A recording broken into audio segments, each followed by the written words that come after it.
Hello everybody, how are y'all doing? Welcome back to Man City Unplugged, your very own Man City fan channel.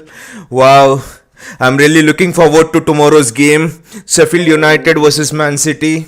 I mean, I should say they are the two most informed teams in the league.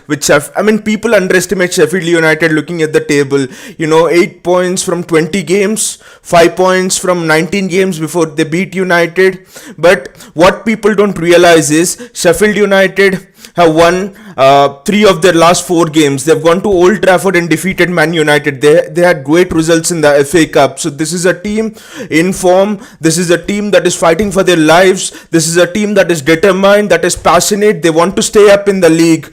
Such teams are dangerous. I fear playing Sheffield United right now than playing a Liverpool or a Spurs, because that hunger is not there. When you compete against opponents who have hunger, who have the desire, the determination not to give up, to defend tooth and nail, that is what is frightening. Those are the teams you should be beware of. So there are two: Sheffield United tomorrow and then Burnley on Tuesday. They are the two most important games, I would say, more important than Liverpool Spurs. Yesterday I saw Liverpool Spurs, nothing to be afraid of. But these are the teams who defend tooth and nail, who don't give an inch. Sheffield United tomorrow is gonna defend with five at the back. Phil Jagielka there, 38 years of age, sliding in against United, sliding in and protecting his team. He wants to keep a clean sheet. The determination. It's gonna be a tough game. It's gonna be a difficult game. It's gonna be a big ask. Before I go into the preview of this game, we'll analyze Pep Guardiola's press conference right now. Good afternoon, Pep. I wonder if you might start by giving us an update on the fitness of your squad and whether Sergio Aguero has been cleared to return to training yet. No, not yet. Sergio's not yet here. Do you expect him back this weekend in the next couple of days? When we'll be negative, when we'll be testing negative, we'll come back yet. Yeah, and you're expecting that result today, though, that negative test, hopefully. Still, we don't have the results yet. Okay. And anyone else, just quickly, Nathan Ake, for example, is he fit again? No, not yet. Not yet available. Okay. Same guys like we were last games. Okay, thank you. I don't know if you've heard the Barcelona. So here is telling us about Sergio Aguero's fitness update. Sergio Aguero, interestingly, he had undergone a COVID test yesterday, and people were expecting, there were a lot of news articles that Aguero will be declared fit.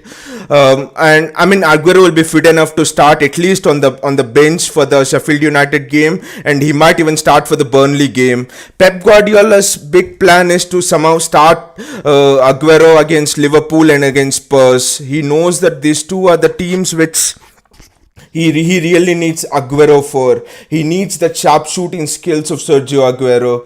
So there have been a lot of reports that Aguero will return to training today. But then, like Pep has said, there are negative results for Aguero. There was no negative result for Sergio Aguero. So I think it will come by the end of this day. So personally, if you ask me, I don't think Sergio Aguero will start even against Burnley. We have seen Pep Guardiola, take time before rushing players in, unless it's an emergency. Like we have seen, unless it's a centre back situation where City had no centre backs last season, he was just rushing players in as soon as they got fit. Otherwise, Pep takes time. For me, if Aguero tests negative today, Pep will take. I think Pep will at least take a week or so. Pep will only have him on the bench for the Liverpool and Spurs game. I think just to come for that last 20-30 minutes and make an impact. That is what I feel about Aguero. And also Pep was asked about Nathan Ake. Nathan Ake was also still unfit. I don't know what kind of an injury he's suffering from. It's a kind of a little bit of mystery. Few people are telling it's an illness, and then a few people are telling it's an injury. It's an ankle injury or what. I don't quite know which kind of injury. But Ake is out. So let's continue with the press conference. Presidential candidates have been having their say on the potential signing of Eric Garcia. I just wonder what your understanding is of the situation and whether at this point you expect to have him with you until the end of the season. No, I don't want to talk anything about this case because the people talk much. So it's our player. The transfer windows finish in a few days. So he's our player, and fully commit with him here because he's an exceptional player, guy, and that's all. And just finally from me, you're top of the Premier League in So he was asked about Eric Garcia, and Eric Garcia is kind of interesting because till a week back there were reports that Barcelona had bought Eric Garcia. I mean, the deal was almost completed. It was around 4 to 5 million euros, and the deal would be completed before the end of this winter transfer window and all. But then, interestingly, in the last 2 days, a new competitor has emerged in this, and it's unsurprisingly it's Mikel Arteta. Mikel Arteta, as you know, had spent a lot of time with Eric Garcia. He had even developed him a bit, so he knows the in and outs of Eric Garcia's game. Eric Garcia is interesting for me because I do believe that he's one player who could start from Man City on a regular basis. Yes, Stones and Diaz are in great form, but then still Eric Garcia could also is very well capable of starting and giving a competition to Stones and Diaz at this point of time. At 19 years of age, if people are telling him, if people are talking about him competing against Ruben Diaz, John Stones, Aymeric Laporte, taking a claim for the starting spot, there must be something something good about him. His decision making skills at 19 are excellent. He's as good as John Terry, I would say, as good as John Terry was at 26, 27, getting into his prime. His decision making skills are so excellent at 19 years of age. His reading of the game, the way he compensates for his lack of pace with his positional skills, his near post defensive cover, his far post defensive cover, the way he leaps and compensates for his lack of height, the way he intercepts the ball by going in front of the opponent, the way he brings the ball out of City's defense. All of these are exceptional skills, and Pep tried a lot to persuade him. Pep didn't persuade Jadon Sancho this much. Because Jadon Sancho's attitude was not good, and Jadon Sancho was sometimes late to training. He was impatient, so Pep just, left him. But Eric Garcia, Pep really tried all his skills, everything to persuade him, because Pep knows here is someone who could serve this club for 10, 12 years, who could be a beast. Because at 19, if his decision making skills are like this, at 19 he's able to handle the physicality of the Premier League. He was really good. I think through the entirety of last season and this season, whatever he has played, I don't remember him making any mistake that has directly led to a goal. Yes, he had given away a penalty against Leicester, but that's it, that's all. Other than that, I don't remember him making much mistakes as compared to a rash Otamendi when he played last season, or even John Stones when he was not having confidence last season. Garcia has made as many mistakes leading to a goal this season and last season as Aymeric Laporte. You can say Aymeric Laporte was injured for most of last season, but then that comparison in itself is so good. And if you ask me personally about Garcia, I think it would be better for him to go to Arsenal than to go to Barcelona now, because Barcelona is in turmoil. In Arsenal, you have Mikel Arteta, who is a coach, under whom you have trained for over 2 years, who has developed you. So, if Eric Garcia can play for 5-6 years in the Premier League, gain this experience, become a beast, you don't get this type of physicality, this type of exposure to all kinds of strikers. In one game you have a long ball threat, in another game teams play you off the park, in the third game teams try to bully you physically, strikers like Antonio, Benteke, and on the other side you have teams like City, you have someone like Zaha who can dribble past you. So different kind of exposure. You will not get this in La Liga, not at all. In the referee allowing more contact, so he can become a beast, and then he can go to Barcelona, just getting into his prime at 26, 27, and then he can just be at the top of his game. For me, if you ask me, that is the best plan for Eric Garcia. Anyway, let's continue with the press conference. Heart because of Sheffield United's unexpected win against Manchester United on Wednesday. Chris Wilder said today, though, that he doesn't have a clue how to stop your team. He's also suggested that Ederson would get into his team as an outfield player. He's that good. I just wonder what you've made of Chris Wilder's kind of season so far, and this mini revival, I suppose, they've been on, winning some games of late and giving themselves a bit of a chance of staying up. Only I can say that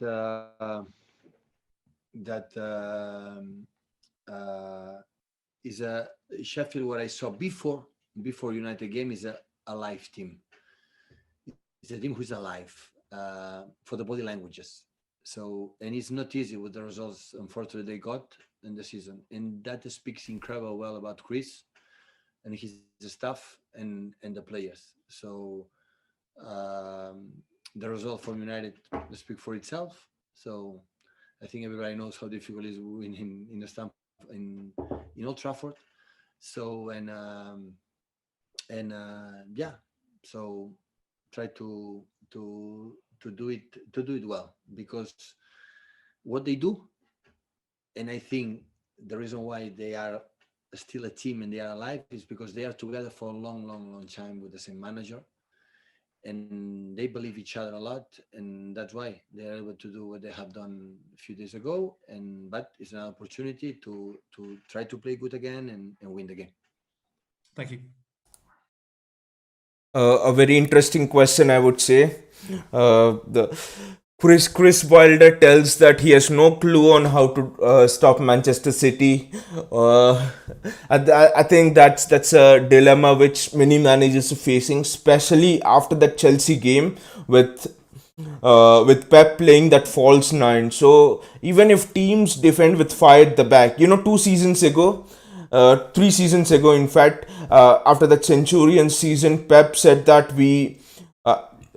Pep was asked by Gary Neville, I think, that what do you think you will improve upon in the next season, because you've already got 100 points. What else is there to improve? He said, we are struggling against the low block. That season, Wolves played a 5-4-1, just like Sheffield played against Manchester United, and City struggled to break Wolves down and teams who defended in a low block down. So Pep said that we struggle to break teams in a low block, and that is not just City's problem, that is the problem for many Premier League teams. Liverpool still struggle, even with Van Dijk. Liverpool struggle to break down teams. They did that well in the last season, but then Liverpool, United struggle. Spurs themselves park the bus. What will they struggle against?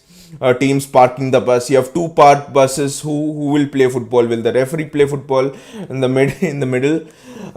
So yeah, I think it's a challenge, and I do feel that this is a sort of revelation, like I said in my previous video as well. It's a sort of an innovation that Pep has brought about. It's another innovation, that playing a false nine, and now you defend with five at the back, and your three centre backs have no one to mark.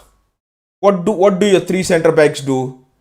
Everyone's dropping into the midfield. Should they go with them, or should they drop back? If the centre backs go with them, then you have runners from the midfield. If the centre backs don't go, City get the ball. City are excellent striking from outside the box. City cross into the box well, threat from wide areas. So teams are really struggling now how to contain City. Five at the back, six at the back. How many ever players you put in the box with a false nine? I still don't think how managers can figure out to stop City. That's what Chris Wilder said, and he was joking that Ederson would get into his team. I think Ederson would get into any of the team playing as an outfield player is that good. I personally feel that Ederson should take penalties for City. But another interesting thing that Pep said is, the body language of Sheffield United, like we were talking at the start of the stream, the determination, even though they were losing. And Sheffield, many people don't realize this, seeing Sheffield United's position at the bottom of the table. They lost many games just by a 1 goal margin. That could have happened to any team. City could have lost like that and stayed at the bottom of the table, with 1 goal margins, but still their head edge didn't drop. They were determined. Their body language is excellent. And against such teams, like Pep was also emphasizing, that it's really difficult to play against such teams when their confidence is high, when they're having their backs to the wall. You push a cat to the back against the wall. What will the cat do? It will roar back against you more ferociously than a lion. That is what Sheffield United are for me, and it's going to be a really tough game. Let's continue with the press conference. Go to Anita Jones at PLP, please. Afternoon, Pep. Hi. So Gundogan's become quite an important player for your side. In your last 7 wins, he scored 6 goals. I know your focus is always your immediate game, but against West Brom, you took him off just after half time, and on the horizon, you've obviously got Liverpool, Tottenham, and Arsenal. Do you think you'll need to rest him before that tough run of games begins? No. Definitely not. And He's going then, to play. sorry, Gundo's no, go going to ahead. play. Gundo is going to play tomorrow. Okay. And then you just touched on Sheffield United and how good they are and so on. But your last two games obviously ended against them. It was 1-0. You're top of the table. They're bottom of the table. Is this a much tougher game than it looks on paper? One of the special things of this country in the Premier League, and everything can happen. So nothing is guaranteed. Is done. So we have to do it. So we don't have to go back as much, because a few days ago they won in Old Trafford. So when that's happened, that is the Premier League. So everybody knows it, how difficult is every single game. So what you have to do is try to to do it as best as possible and see what happens. Thank you. Good luck. Thank you. Lovely question by lovely lady here. So that's the other thing. Pep, he had looked at that Man United game, and he knows, one of the biggest mistakes Man United did was resting Luke Shaw for that game and playing Telles, and the rustiness of Telles. You can see in that the rustiness of Matic. They were not able to move the balls fast. They were, they're not playing Edison Cavani. Those were the key mistakes, and Pep will look at that and he'll not trust Gundogan, he'll not trust Bernardo Silva. Maybe Bernardo Silva he'll be resting, like you can see in the in my predicted lineup, but Gundogan he'll not be resting, because he will know in this season, which is unpredictable, momentum is the key. If you put a player out, you do not know, he can develop rustiness. It's really important for the player to play at least that 50-60 minutes, and without Kevin De Bruyne there's no chance that City can break a back five without Gundogan, because like I said, the biggest beauty of this false nine system of Pep Guardiola is anyone can make runs. Midfielders can make runs. And who are the midfielders that will make runs and cause havoc on the back line? Ilkay Gundogan is the number one player who can do that. He's finishing excellently well, so there's no way that Pep will drop. Gundogan is the first name on the team sheet for Pep and for me. And again, the same question,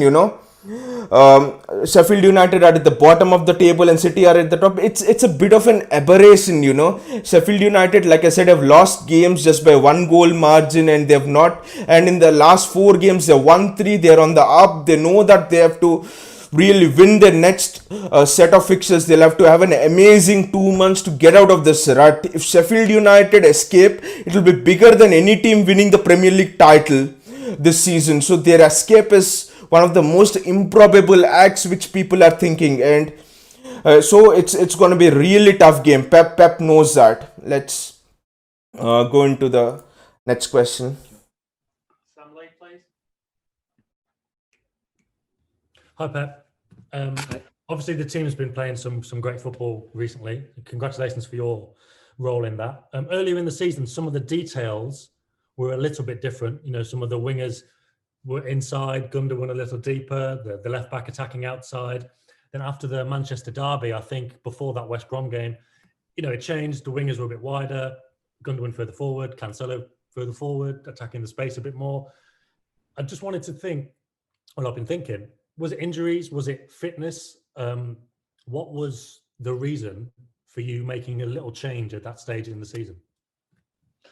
I didn't like much, so what the way we're playing, and we come back. We were in the previous seasons with the wingers wider and higher, and come back on our principles. The rest is the quality of our players. So for many reasons, at the beginning, for the few rest, for the lack of physical conditions, some players, for the COVID, many players that we had.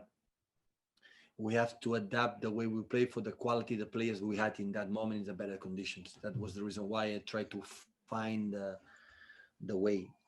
But and at the end, I felt that wingers wide and high help us to be more stable, to have more control in many aspects. And and the quality of the players do the rest. And especially one thing. So when we had the ball, we run less. So we have the tendency, all the managers, when the situations go bad, is because we don't fight and we don't run or we don't make a spirit or we don't. And always, I believe this is completely opposite. The players always want to do it well. The reason why we play not good is because when we had the ball, we move too much, we run too much. And football, when you have the ball, almost you have to walk and run in the right moment. And when we don't have the ball, we have to run as never like less ball in your life. This is the I think with the ball now we are more calm, we are more patient, we do more passes, we everyone is more in the position, and that's why we are able to play a little bit better. But every game is differently, and the setup, for example, the play Sheffield always uncomfortable to us. Always was uncomfortable. That system, the 5-3-2, it's difficult to attack, and that's why I'm a little bit concerned today about the game from tomorrow. A little bit. Okay, but you mentioned the Uh, eh, in the nil-nil draw in the derby when City played United, Gary Neville made a really interesting point. He said that this is the most lifeless derby I've seen. It was a snooze fest. I could have easily, a patient with insomnia could have just slept and cured his disease through the derby. That the derby was so boring. Many of us fell asleep. So Gary Neville said this, that Pep Guardiola looks uninterested. Pep Guardiola, I think he has lost the interest in managing this team, and he might even leave at the end of the season. City were not finding space. When I look at Guardiola, two things strike me if to notice whether his teams are playing well or not. Even though they're winning or not, that's a different thing. Space and possession. Possession for the sake of possession is something Guardiola hates, but then space. How well are you gonna untie the opponents? How well are you finding space in the defensive, in the attacking third? And Pep Guardiola, for some reason, at the starting of the season, he was feeling, I don't know why, but he was feeling that he had to play Mahrez. He somehow had to adjust Mahrez to the system. The same dilemma which Lampard faced with Werner.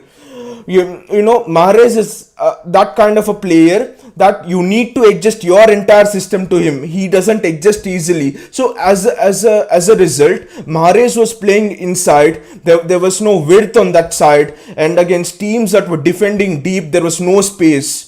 And then you had reports of De Bruyne and Aguero having a confrontation with Mahrez, Guardiola talking to Mahrez, and Ruben Diaz giving a pep talk to Mahrez. Now you see Mahrez is holding the width. Whoever plays in the wings for City, both are holding the width. That is where the space is, and all of this changed after that United game. I think Pep Guardiola just looked deep into himself, and he realized what his principles are, and then he made this decision of leaving his wingers high and wide, playing with two number 10s, especially with the coming of Ruben Diaz. I think after that Tottenham game, and with the coming of Ruben Diaz, it has given Pep more confidence, and is playing with wingers high and wide, and that space. And like I was saying all throughout this stream, Pep is a little bit concerned about that match, that 5-3-2 system with 5 at the back. Pep is always concerned. We are always concerned. It's the most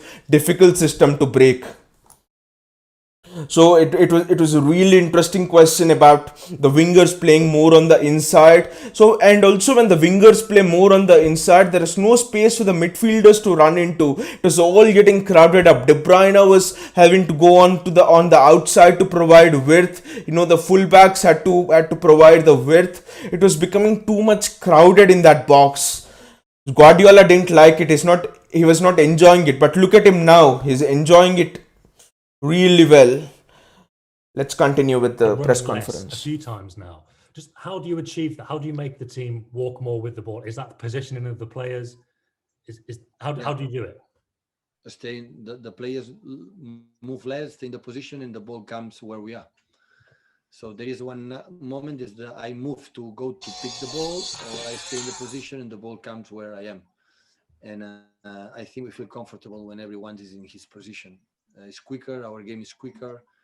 It's a better position when we lose the ball. We are in better position to the transitions, and this is it works. It works for us not now, It works in the years we were together and we win titles Brilliant. and win a Thanks, lot Pep. of games. We go to Don Farrell before the embargo, guys. If you want to ask a question.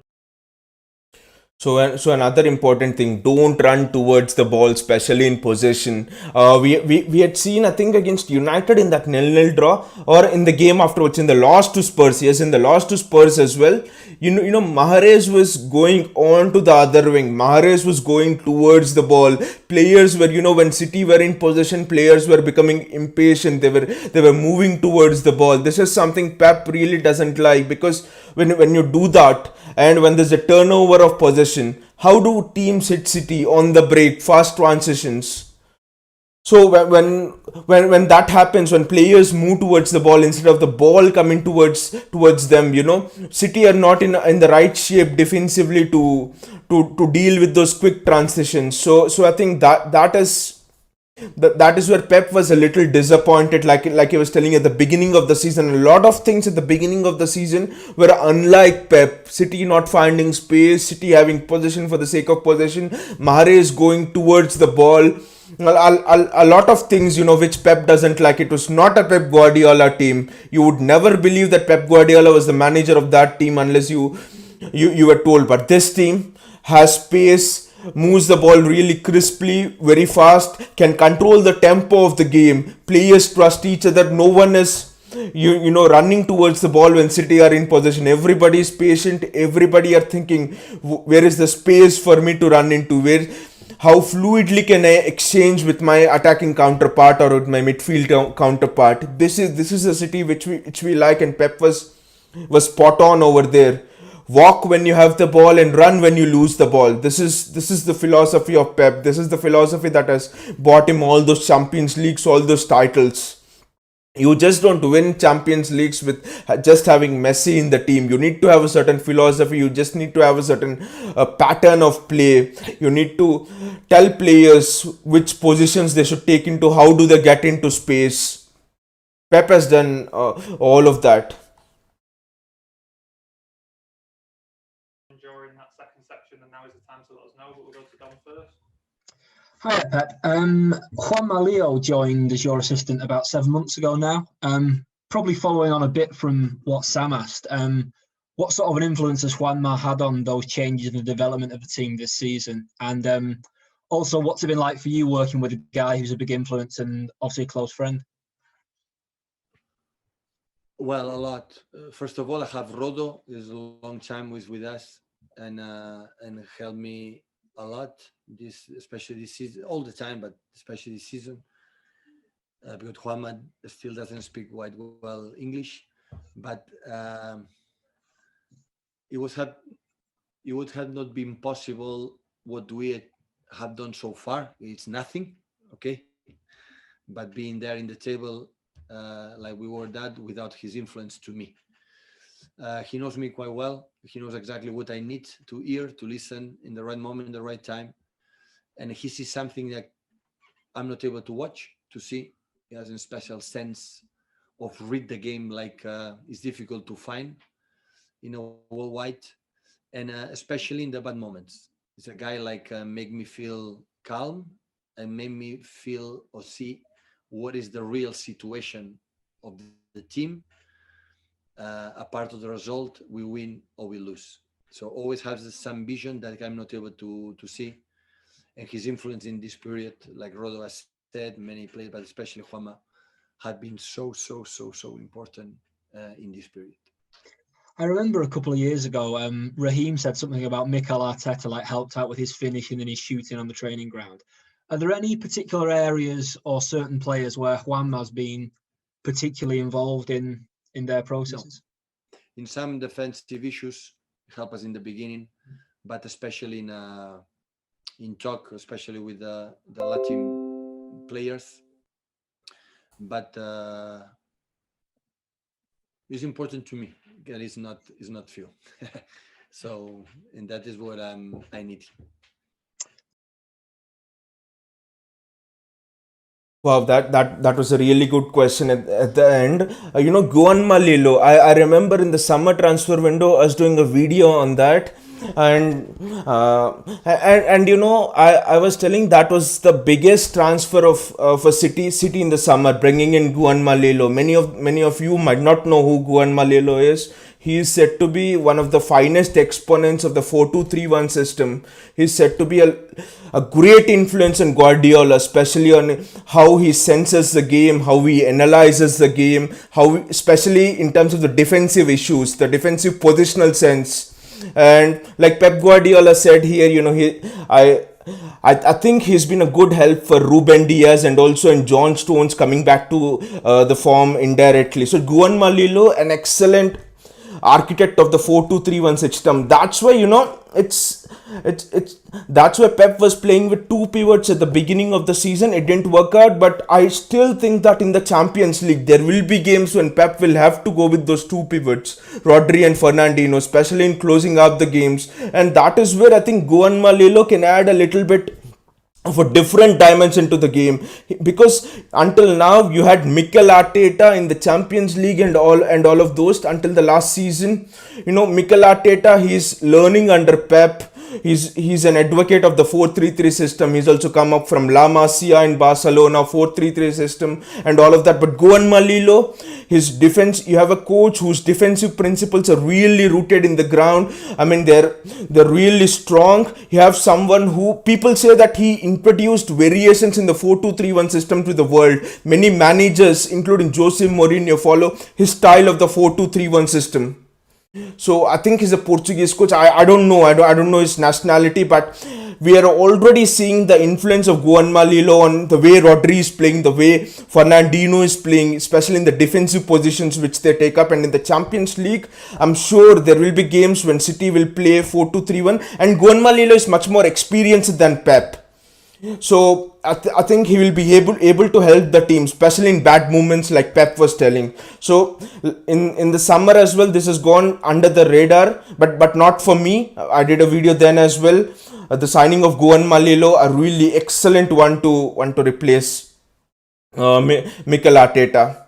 Now let's go into the preview of tomorrow's game, and as you can see in the lineup, you know, this is going to be a bit of a controversial lineup. The first controversy is, you know, Walker. What do you do with Walker? Walker has been in excellent form, Cancelo has been in excellent form, and Walker can't play on the left. Cancelo's abilities are really limited on the left. You're wasting Cancelo if you're playing him on the left. So for me, Walker starts at right back. Again, I'm telling rustiness. If you don't play Walker, sit him on the bench and suddenly tell him to start against Liverpool or Spurs. It's going to be really difficult. And I'm sure we need Walker against Liverpool. We need Walker against Spurs, especially against the pace of Heung-min Son, against the pace of Sadio Mane, against Trent Alexander-Arnold. You need Kyle Walker. So Kyle Walker starts for me tomorrow. So what does that do to Cancelo? Will we play him on the left? An interesting thing happened in the West Brom game. You know, Cancelo was subbed off. Cancelo and Gundogan were subbed off in the 50th, 52nd minute. City were almost, the game was done 4-0 up. And Laporte played on left back.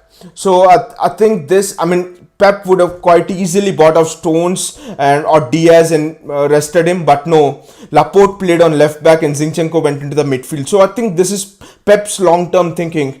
In games when teams attack a lot, against Spurs and against Liverpool, when dealing with the threat of someone like a Mo Salah or someone like a Robbie Firmino or Robertson going into those channels, Pep is still not convinced that Zinchenko can win those physical battles. Like I've been always saying, I don't think that Zinchenko has the capability of going into a physical battle or a battle against a tricky winger. He's good when we have the ball. And why he's good when we have the ball? Because he's a midfielder. He can play in that inverted fullback position. He can drive forward. He can cross it from the outside. But in a defensive sense, we need a defensive defender there. And personally, I'm not convinced that Mendy can defend. Mendy and Zinchenko is the same thing for me. Mendy is just a bit more physically built, but mentally Mendy's defensive game is not that good. It's not that good mentally in a defensive sense. He sometimes has lapses of concentration. So Laporte starts for me there. Might seem a bit controversial, but yes. And Fernandinho starts for me because Rodri needs a little bit of a rest. Pep should, save his legs, especially for that Spurs game, for that Liverpool game. I have that Liverpool game in mind where you have to run a lot. You have to really, dictate that midfield play. And Fernandinho, I don't think he has got the legs to play in that Liverpool game, even though Pep might bring a surprise and play him there. So Fernandinho starts for me tomorrow, and then Rodri starts in that Burnley game, and then in the Liverpool game for me. So Gundogan is the first name on the team sheet, like Pep said in his press conference and all.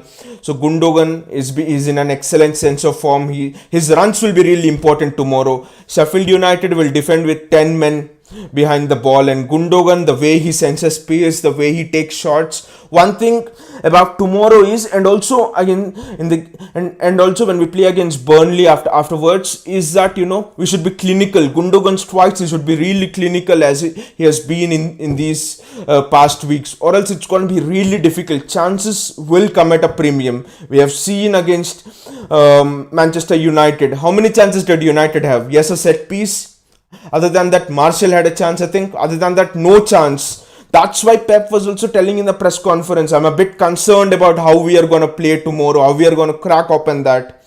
Playing against a 5-man defense is always a challenge, even for the most talented, charismatic managers who can crack any sort of puzzle. So Gundogan is going to be the key important linchpin tomorrow if we are going to crack open. But here comes my second controversial pick, Cancelo in the midfield.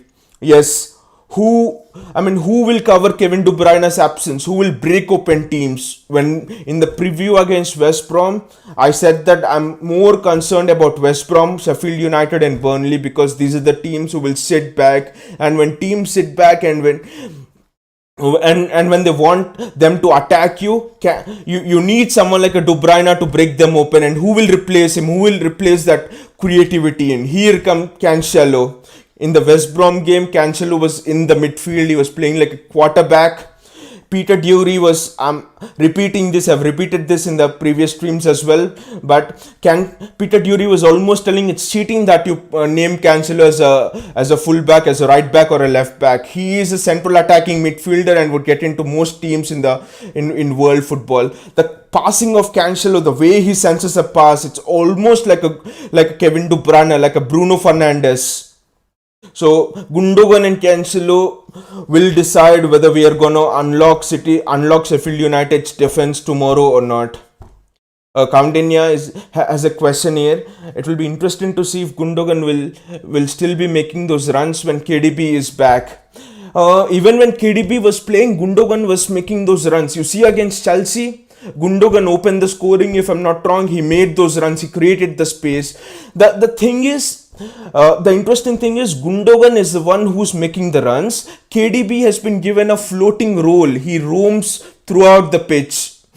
He sometimes overlaps on the right hand side and Mahrez goes inside. KDB sometimes goes to the left hand side and plays a 1-2 with Foden. Foden goes inside, KDB provides the width. So KDB, if you ask me how many runs has KDB made inside the box, I don't know. Against Chelsea, he made a run and he missed the goal, and after that KDB doesn't make many runs unless it's a counter attack or something. KDB doesn't make runs. It's always Gundogan or Bernardo Silva who are making the runs, and KDB looks to provide the width or play on the outside and put those crosses into the box, because Pep knows the strength of KDB is putting crosses inside the box, and the strength of Gundogan, the strength of Bernardo Silva is making those runs inside. And interestingly, Cancelo can do both. He can provide the width and also he can make those runs inside. So Cancelo is an interesting addition for me.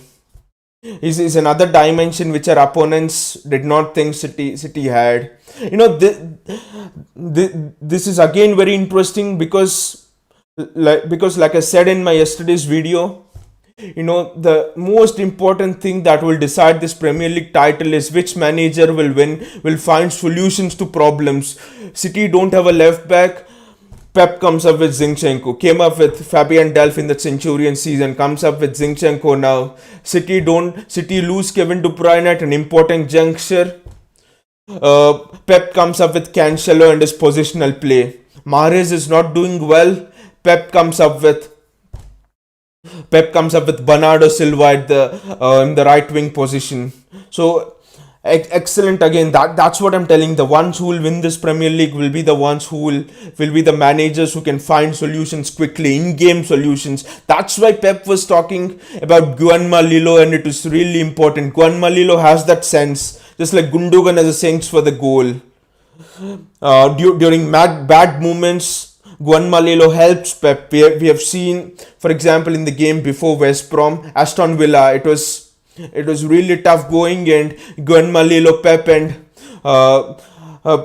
and Rodolfo Borrell, the other assistant coach, they were in consultation and talking, and